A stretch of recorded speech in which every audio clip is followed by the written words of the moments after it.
Top 5 ನ್ಯೂಸ್ಗೆ ಸ್ವಾಗತ. ಇದೀಗ ಬಂದ ಸುದ್ದಿ. ಗದಗ ಜಿಲ್ಲೆ ರೋಣ ತಾಲೂಕು ನೈನಾಪುರ ಗ್ರಾಮದ ತಾಯಮ್ಮದೇವಿ ಗಜಾನನ ಯುವಕ ಸಂಘ ಹಾಗೂ ಮಾರುತೇಶ್ವರ ಭಜನಾ ಸಂಘ ನೈನಾಪುರ ಇವರ ವತಿಯಿಂದ ನೈನಾಪುರ ಗ್ರಾಮದಲ್ಲಿ 3 ದಿನಗಳ ಜ್ಞಾನ ಸಪ್ತಾಹ ಕಾರ್ಯಕ್ರಮ ಹಾಗೂ ತುಲಾಭಾರ ಸೇವೆಯು ನವೆಂಬರ್ 25ರಿಂದ 27ರವರೆಗೆ ವಿಜೃಂಭಣೆಯಿಂದ ನೆರವೇರಿತು. ಇದರ ಜೊತೆಗೆ ಸನ್ಮಾನ ಕಾರ್ಯಕ್ರಮವೂ ಜರುಗಿತು. ಸರ್ಕಾರಿ ವಿವಿಧ ಇಲಾಖೆಯಲ್ಲಿ ನಿವೃತ್ತಿ ಹೊಂದಿದವರಿಗೆ ಮತ್ತು ಇಂಡಿಯನ್ ಆರ್ಮಿಯಲ್ಲಿ ಸೇವೆ ಸಲ್ಲಿಸಿ ನಿವೃತ್ತಿ ಹೊಂದಿದವರಿಗೆ ಹಾಗೂ ಎಸ್ಎಸ್ಎಲ್ಸಿ ಹಾಗೂ ಪಿಯುಸಿಯಲ್ಲಿ ಅತಿ ಹೆಚ್ಚು ಅಂಕ ಪಡೆದ ವಿದ್ಯಾರ್ಥಿಗಳಿಗೆ ಸನ್ಮಾನ ಗೌರವ ನಡೆಯಿತು.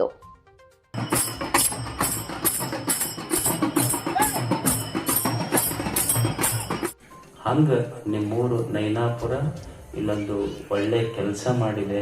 ಇಷ್ಟೆಲ್ಲ ಗುರುಗಳ ತುಲಾಭಾರ, ಜ್ಞಾನ ಸಪ್ತಾಹ, ಇಂಥ ಕೆಲಸ ಸದಾ ನಡೀತಿರ್ಬೇಕು, ಒಳ್ಳೇದಾಗ್ತಿರ್ಬೇಕು. ನೋಡಿ, ಇಷ್ಟೊತ್ತಿನಾಗ ಯಾರು ಕೊಡ್ತಾರೆ? ಇಷ್ಟು ಪ್ರವಚನಕ್ಕೆ ಮಂದಿ ಏನು ನಾಟಕ ಸಿನಿಮಾನ ಇಷ್ಟು ಜನ ಪ್ರವಚನ ಕೇಳಕ್ ಕುಂತಾರೆ.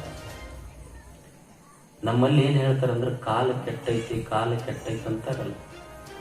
ಏನು ಕಾಲ ಕೆಟ್ಟೈತೆ ಅಂದ್ರೆ ಏನು ಸೂರ್ಯ ಕೆಟ್ಟನ, ಭೂಮಿ ಕೆಟ್ಟೈತೆ, ನೀರು ಕೆಟ್ಟೈತೆ? ಏನೂ ಕೆಟ್ಟಿಲ್ಲ.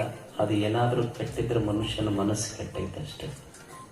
ಏನು ಇಷ್ಟು ರಾತ್ರಿ 9